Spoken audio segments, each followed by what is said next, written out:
It had snowed very hard. Ralph and Edward, who were visiting Grandma in the country, had to stay in the house all day.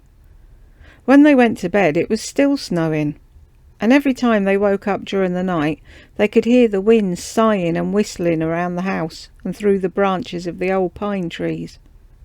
But the next morning the sun was shining brightly. Such a glorious day! How the branches of the pine trees did sparkle! "It looks as if they'd been sprinkled with gold dust and diamonds," exclaimed Ralph.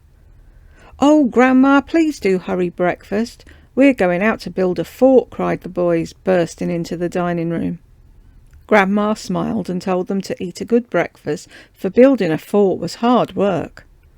They were soon out in the snow, and what a splendid time they did have. The fort did not grow very fast, for they had to stop so often to snowball each other. When Grandma called them in to dinner, they wondered where the time had gone since breakfast.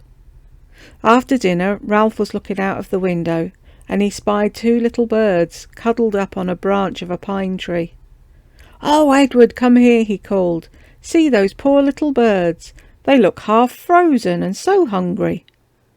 "Poor things," said Edward.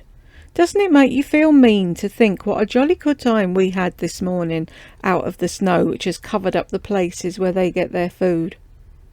"Let us get some food from Grandma and throw it out to them," said Ralph. "Perhaps they'll find it." The little birds were soon chirping and flying about merrily, and Ralph said it sounded as if they kept saying thank you. Will not other children be as kind as Ralph and Edward?